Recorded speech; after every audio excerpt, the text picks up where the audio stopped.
Olá, o programa Trabalho Legal está no ar e esta edição está imperdível. Você sabia que é por meio da convenção coletiva de trabalho que trabalhadores podem negociar benefícios como o reajuste salarial? E de outro lado, os empregadores podem utilizar instrumentos legais de trabalho para flexibilizar turnos e escalas de revezamento, por exemplo? Frentistas de todo o Brasil convivem com um inimigo que age lentamente, o benzeno, produto que está presente em combustíveis como a gasolina e é altamente cancerígeno. E o mês de setembro foi de muito trabalho para o MPT. Vamos conhecer algumas ações de norte a sul do país. O Trabalho Legal é o programa do Ministério Público do Trabalho em parceria com a Associação Nacional dos Procuradores do Trabalho. Agora o assunto é Convenção Coletiva de Trabalho, mais uma das normas regulamentadas pela CLT, a consolidação das leis do trabalho. Patrões e empregados não sobrevivem um sem o outro. No entanto, conciliar os interesses dessas duas categorias não é tarefa fácil. Para facilitar esse processo importante para os dois lados, é que existe a Convenção Coletiva de Trabalho. Ela, em regra, ela preenche as lacunas que a lei vem a deixar. Então, por exemplo, nós só podemos efetivamente fazer um trabalho de 12 por 36 na maioria das atividades empresariais se tiver uma convenção coletiva de trabalho ou um acordo coletivo de trabalho que tenha essa previsão. Por quê? Porque a legislação não tratou sobre essa questão especificamente. Então, a convenção ela é um instrumento essencial ao trabalho no Brasil. A Convenção Coletiva de Trabalho está disposta no artigo 611 da Consolidação das Leis do Trabalho. E é um ato jurídico celebrado entre sindicatos de patrões e de empregados, no qual se estabelecem regras próprias na relação trabalhista entre as partes. Sem o acordo, trabalhadores não podem negociar o reajuste do piso salarial. E, de outro lado, os empregadores não podem utilizar-se de instrumentos legais de flexibilização do trabalho, como os turnos e as escalas de revezamento. No Brasil, a negociação coletiva foi instituída por meio de decreto legislativo, assinado pelo então presidente da República, Getúlio Vargas, em 1943. De lá para cá, embora sempre haja uma queda de braço em relação às conquistas dos empregados, os direitos trabalhistas têm sido aprimorados e garantidos por meio das convenções coletivas. Então, a Convenção Coletiva de Trabalho ela tem como uma das finalidades dar melhor situação de trabalho aos trabalhadores e melhor garantia também aos empregadores. Porque a convenção ela não visa só proteger os empregados, ela visa também dar maior garantia, tanto de conhecimento quanto do direito do poder patronal para efetivamente cobrar dos seus empregados, quanto previsto em convenção. Um dos momentos mais importantes da vida profissional do trabalhador é quando ele senta à mesa de negociação com o patrão e trata dos reajustes. Ela define não só direitos sociais mais avançados, que muitas vezes não está definido na consolidação da lei de trabalho, como também definir alguns direitos que os patrões tentam negar, que estão consolidados na lei. E aí, então, nós temos a convenção para fazer mais essa consolidação. Então, a convenção é determinante nessa relação de trabalho para os sindicatos e para os trabalhadores. Ela determina o piso salarial, determina algumas questões de relação, por exemplo, no nosso caso de professores, da escola particular, ela determina, ela está, por exemplo, no seu artigo 50 da Convenção do Ensino Superior, ela determina, por exemplo, a definição entre mestres, doutores e especialistas. Quer dizer, se não tivesse a convenção, todos ganhariam o piso, inclusive doutores e mestres. Um processo que, na maior parte das vezes, não é nada fácil e que mostra a importância das entidades representativas. Para os empregadores, o desafio é definir um planejamento para atender às reivindicações dos trabalhadores. De certa maneira, os trabalhadores focam em cima de reajustes maiores, de um aumento salarial, do reajuste salarial, mesmo de um ganho real, e de outros benefícios que eles reivindicam, seguro-saúde, vale-alimentação, entre outros. Por outro lado, para o empresário, para o empreendedor, para o empresário da área de qualquer empresa da área educacional também, não é apenas a conceder esse benefício. Você não faz aquilo que você gostaria, mas aquilo que é possível dentro de uma estrutura orçamentária.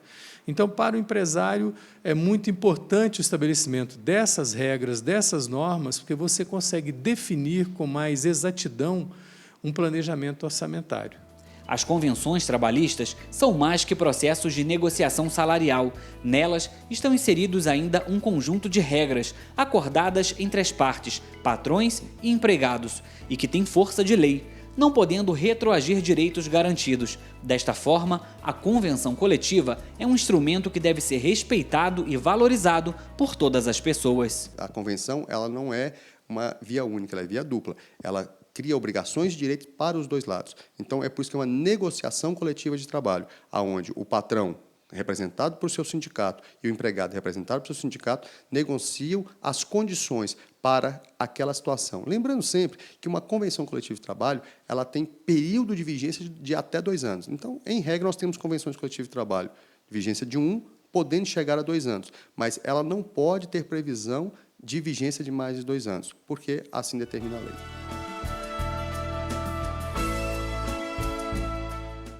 A ouvidoria funciona como uma espécie de ponte entre a população e as instituições. É um serviço aberto ao cidadão. Ela existe dentro de instituições públicas ou privadas. O objetivo é fazer com que a sociedade fique mais participativa e reivindique seus direitos. A ouvidoria do MPT é exatamente assim, um canal de comunicação voltado para a sociedade. Por aqui, o cidadão realiza denúncias, solicita informações, dá sugestões, faz críticas ou elogios a um serviço. Essa interação permite o aperfeiçoamento dos serviços prestados à sociedade. Quando falo em um canal aberto, é aberto mesmo. Atende toda a sociedade, inclusive membros e servidores da instituição. E se precisar de um auxílio, temos serviços de acessibilidade também. Documentos como provas, arquivos também são bem-vindos. Podem ser enviados por e-mail ou para este endereço que aparece na sua tela. Eles são arquivados em pastas e guardados por até 5 anos. As denúncias anônimas não ficam de fora, não. Porém, o conteúdo será analisado por um ouvidor que poderá arquivar denúncias incompatíveis com as atribuições do MPT. Devido ao caráter anônimo, a resposta só será dada por meio de identificação e contato do interessado para a ouvidoria, que garantirá o sigilo do autor do pedido. Em geral, as respostas são enviadas entre 24 e 48 horas. Nos casos de pedidos com maior complexidade, o retorno será dado em no máximo 20 dias. Depois disso, o usuário deverá acessar o link da ouvidoria e inserir o número de protocolo recebido nesse espaço para poder acompanhar o processo. O contato com a ouvidoria pode ser feito de 4 formas: pela internet, atendimento presencial na sede da Procuradoria-Geral do Trabalho em Brasília, por telefone ou carta dirigida à ouvidoria do MPT.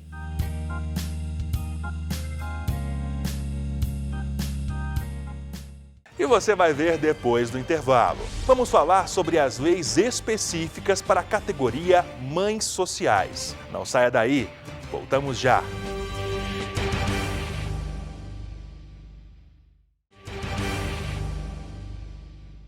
Mãe Social. Só pelo nome, dá para perceber que é algo bom.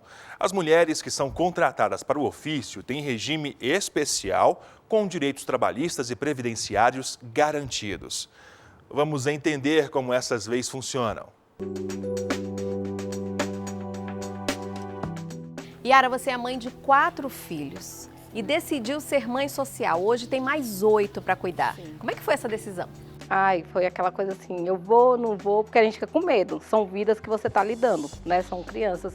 Mas por isso mesmo, por ser crianças e dependerem de amor, de carinho e também de você ter limite com eles, por isso que eu decidi vir. Eu cheguei aqui em 2013, eu comecei a trabalhar no dia 13 de janeiro de 2014. Na época, você achou que ia dar conta do serviço? Eu cheguei aqui com muita vontade de trabalhar, né? A necessidade, vim por necessidade, mas eu cheguei aqui e já apaixonei. A primeira semana eu apaixonei. Casa Ismael, Distrito Federal. Acolhe e assiste os menores em situação de vulnerabilidade social. São quase 70 crianças e adolescentes. Todos trazem um passado delicado que os afastaram dos pais biológicos, seja de forma provisória ou definitiva. O certo é que agora estão sob os cuidados de uma mãe social. A instituição conta com 9 casas-lares como esta. São casinhas mesmo, com 3 quartos, sala, cozinha e banheiro. É aqui que as mães sociais passam a maior parte do tempo. E uma delas, olha só, é a Sebastiana.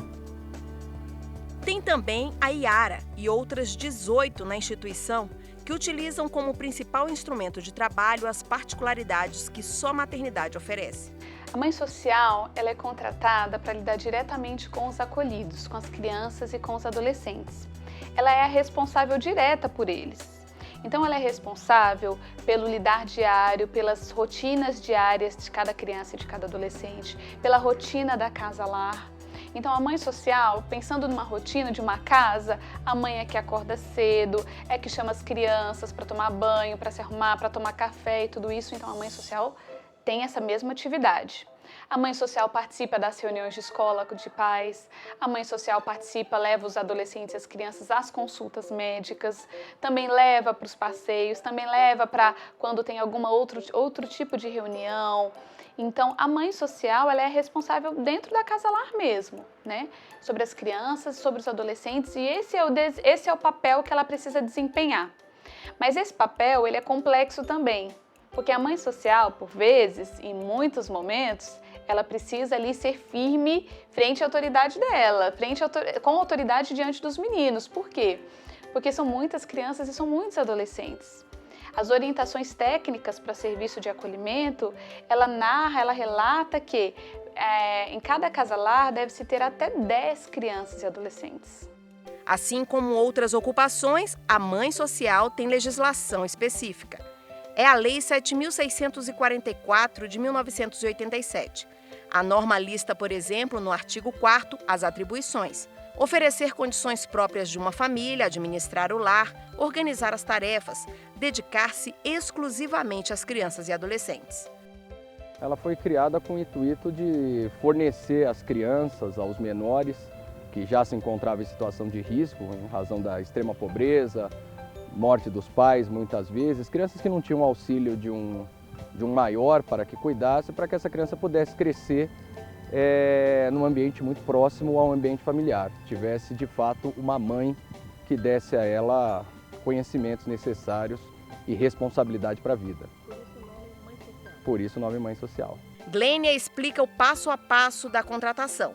A primeira etapa é o anúncio. Em seguida, o processo seletivo inclui um olhar cuidadoso para analisar candidata por candidata. Então, a lei da mãe social, ela já tem alguns critérios e algumas exigências que nós precisamos cumprir, mas nós também avaliamos e durante esse processo nós refletimos e vemos junto com o grupo, com essas candidatas que vêm, quem tem o perfil que se adequa ao trabalho de mãe social. Dentre esses requisitos é importante listar o ensino fundamental, a mãe precisa ter ensino fundamental, ela precisa ter um mínimo de 25 anos, deve possuir idoneidade moral, deve ser avaliada por psicólogos para que se veja se ela realmente possui condições de exercer essa função. E o principal é que ela passe também por um treinamento. Essas entidades que contratam, elas precisam também ministrar um treinamento mínimo de 60 dias, em que a mãe social é denominada estagiária, e lá ela vai aprender as diversas atribuições que vai ter para poder cuidar não só das crianças, mas também para poder administrar a casa-lar. Sebastiana arruma, limpa, alimenta. O carinho é espontâneo. Os gestos simbolizam muito obrigado por se preocupar comigo. Na verdade, conosco. A mãe biológica de uma universitária supre as carências físicas e afetivas de 7 meninos e meninas. A família divide espaço, tarefas, dificuldades e emoções. Qual que é a maior dificuldade para uma mãe social, quem está ali dentro? Na verdade, a nossa maior dificuldade é lidar com os meninos sem que eles percebam que a gente está monitorando, cuidando, porque ninguém gosta de saber que tem alguém ali falando que você pode ou que você não pode fazer, né? Então a gente tem que procurar falar isso de uma maneira que eles não interpretem, que é isso que nós estamos pedindo para que eles façam. Papel de mãe exige jornada de mãe. Como eu costumo dizer, não existe mãe que não trabalhe 24 horas por dia. Como se trata de uma relação de trabalho, está tudo lá especificado na lei. Esse contrato é especial, é um contrato diferenciado. Essa mãe, por exemplo, ela não tem uma jornada de trabalho delimitada como outros profissionais têm. Ela trabalha período integral, acorda e dorme trabalhando. Ela se dedica ao lar, a casa-lar onde as crianças ficam, ela se dedica de forma integral, como a mãe se dedica de forma integral à própria casa. Ao lado delas, o carinho e o suporte são garantidos. As mães sociais caminham juntas, até que as histórias ganhem um desfecho. Não se sabe quando. É certo que uns retornem aos lares que um dia foram obrigados a deixar. Outros devem ganhar uma nova família. Tem ainda aqueles que não passam nem por uma nem por outra situação. São vítimas da seleção social injusta e ficam esquecidos. Mas, ao atingirem a maioridade, precisam seguir sozinhos. A verdade é que todos não são. Eles apenas estão na condição de filhos e um dia dirão adeus. Tem algum que foi embora que você lembra com saudade, Sebastião? Ai, todos. Foram 7 embora já, é muita saudade, eu sinto muita saudade mesmo, muita falta. O que você lembra deles assim?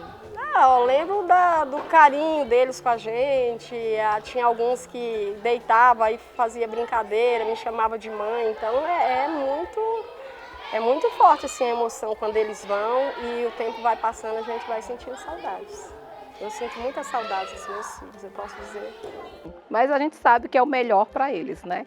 É estar lá porque lá eles têm um vínculo de uma pessoa só para eles. Não é como aqui que nós temos que dividir a atenção com 8. Ai, que lindo. Parabéns, Sebastiana, pelo trabalho. Viu? Obrigada.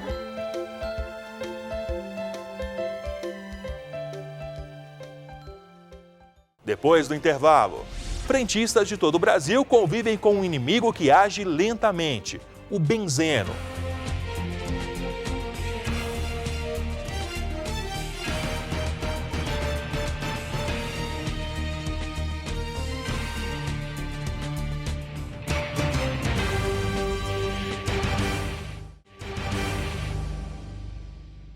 Você sabia que encher o tanque até o máximo possível é perigoso para o frentista? Isso aumenta ainda mais a exposição dele ao benzeno. O benzeno é um líquido incolor, inflamável e pode trazer sérios riscos à saúde. É isso que vamos ver agora na reportagem de Paulo Melo. Essa cena é bem típica de ver por aí, exatamente nesta ordem. O veículo para e o frentista atende o motorista. E é desta forma praticamente todo dia. É a rotina de abastecer o carro. E é aí que mora o perigo. O frentista fica exposto aos vapores de diversas substâncias presentes na gasolina, entre elas o benzeno. Nós fomos ao laboratório de química de uma faculdade em Taguatinga, em Brasília, para saber que substância é essa. No quadro, várias anotações. Para quem não é químico, fica difícil compreender o que está escrito por aqui. Benzeno é líquido incolor e inflamável. Evapora facilmente. Essa substância está presente no petróleo e pode ser encontrada em alguns combustíveis. Mas não é só isso, né, professor? A principal aplicação, as principais, melhor dizendo, são as aplicações industriais, desde a produção de novos solventes, da produção de plásticos, tintas, vernizes e também fármacos. Com a substituição dos aditivos que eram à base de chumbo, o benzeno ele ganhou cada vez mais espaço. Então ele entra como aditivo para melhorar a qualidade da gasolina, melhorar o que a gente chama de octanagem na gasolina. Ataílson é doutorando em Química, conhece muito bem este produto, inclusive sabe que ele está entre os mais perigosos. Ele é perigoso, é classificado dentro da classificação química como quinta substância mais perigosa. Tanto dentro do laboratório deve-se tomar alguns cuidados e em atividades empregatícias que utilizam o benzeno deve-se tomar o devido cuidado com a sua exposição. São 500 mil trabalhadores nesta área em todo o Brasil. Deste número, 5 mil frentistas trabalham no Distrito Federal. Um deles é a Jane, que trabalha no ramo há pelo menos 7 anos. Antes eu atendi muito carro. E hoje continua a mesma coisa, é carro que não para mais. É só chega no carro e a gente atendendo os carros. Não pode deixar o carro ir embora sem ser atendido. E essa é a rotina de todos os dias? A rotina de todos os dias. São pelo menos 8 horas de trabalho todos os dias. E na maioria do tempo, os funcionários fazem o mesmo serviço, abastecem os carros. Durante o período de trabalho, fica até difícil contar quantos veículos passam por aqui para encher o tanque. Para você ter uma ideia, enquanto estamos gravando essa matéria, muitos motoristas já abasteceram e foram embora. Empregados que trabalham em postos de gasolina estão expostos diretamente aos combustíveis, seja através dos vapores que podem ser inalados ou mesmo pelo contato direto com o líquido. Liliane, por exemplo, sente dor e enjoo quase todos os dias. Já chegou a fazer exame para saber se estava grávida, mas o mal-estar não passava do cheiro forte do benzeno. Fico enjoando o tempo todo. Aí eu já ando com remédio, porque tem muita tontura, dor de cabeça. Eu achei até que estava grávida, fiz teste de farmácia, deu negativo. Fiz uma ecografia e não tinha nada, é só o enjoo mesmo por causa do benzeno, né, que é muito forte. Liliane não é um caso isolado. Segundo o presidente do Sindicato dos Empregados em Postos de Serviço de Combustíveis e Derivados de Petróleo do DF, a cada dia que passa, mais denúncias chegam à instituição. Todas elas revelam a complicação de saúde dos frentistas. De dores de cabeça, dores na visão, ânsia de vômitos. E justamente por quê? Porque estão se sentindo mal no posto. Às vezes não sabe, mas é até a causa do próprio benzeno. Ele chama a atenção dos empregados e empregadores sobre os equipamentos de segurança. Além do frentista fazer a parte dele, a gente precisa também da colaboração dos empresários, porque a responsabilidade dos IPI é do empregador. Ele tem que dar condição de trabalho ao trabalhador. Como é que eu vou trabalhar sem ter aquele produto? E alerta o frentista sobre o abastecimento de veículos após o sistema automático de completar o tanque de gasolina. A gente pede também para os empresários que coloque a lei, né, mais clara para o cliente, quando chegar, o frentista não bater de frente com o cliente e falar assim, eu não posso abastecer até o final, mas que tenha a lei visível para o cliente, falar assim, não posso porque está aqui a lei, né?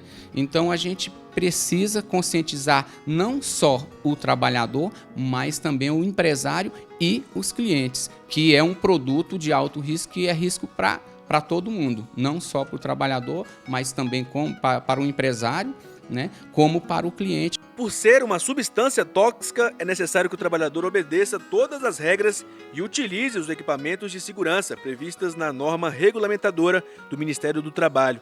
Entre os equipamentos de proteção individual estão as luvas, capacete ou boné, avental, óculos, uniforme de algodão, creme de proteção para a pele e máscaras de proteção respiratória. Os riscos para a saúde por conta do benzeno são muitos. O produto tóxico afeta principalmente o sistema formador de sangue e pode causar câncer.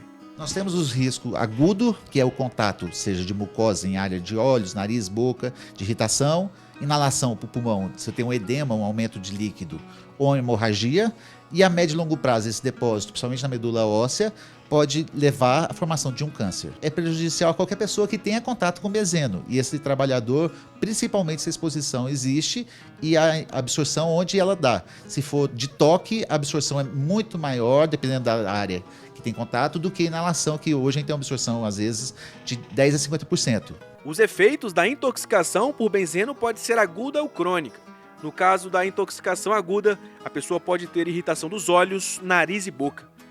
Ter náuseas, vômitos, tonturas, desmaios, confusão mental, dor de cabeça, sonolência, tremores, até entrar em coma e morte. No caso da crônica, em exposições mais avançadas e graves, pode ocorrer desenvolvimento de um grave tipo de anemia e leucemia.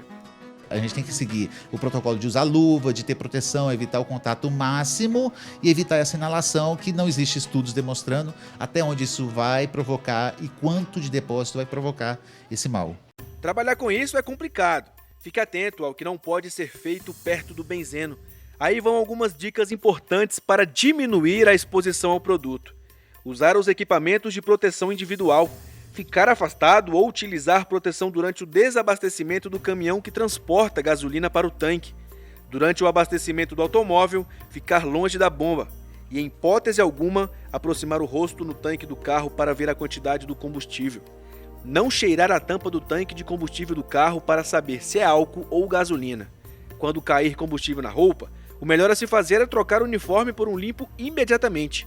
E trabalhador, por favor, puxar gasolina com a boca, nem pensar.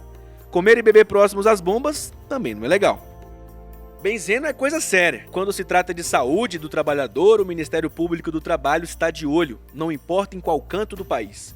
Só em 2016 foram várias notificações, entre elas nos estados do Rio de Janeiro, Rio Grande do Sul e Mato Grosso do Sul. Na capital carioca, por exemplo, o Ministério Público do Trabalho notificou como forma de orientação os proprietários de postos de gasolina a adotarem medidas para garantir o cumprimento das normas trabalhistas de saúde e segurança do trabalho. O objetivo é combater as irregularidades praticadas nos estabelecimentos, que colocam em risco os trabalhadores, e orientar as empresas sobre providências que devem ser adotadas. Já em Porto Alegre, notificaram mais de 200 postos de combustíveis da região. As empresas deverão se adequar às normas de saúde e segurança no trabalho e adotar medidas que protejam os trabalhadores do contato com substâncias cancerígenas como o benzeno. O prazo para as mudanças é de 120 dias, a contar do 5º dia deste mês. No Mato Grosso do Sul não foi diferente. O MPT realizou fiscalização em postos de gasolina de Campo Grande para saber o cumprimento da lei estadual de número 4.574 de 2014, que proíbe o abastecimento dos veículos depois do dispositivo automático das bombas. O trabalho não teve objetivo de punição, mas de conscientização e orientação a frentistas, funcionários de postos e consumidores sobre o perigo que o benzeno pode representar para a saúde humana.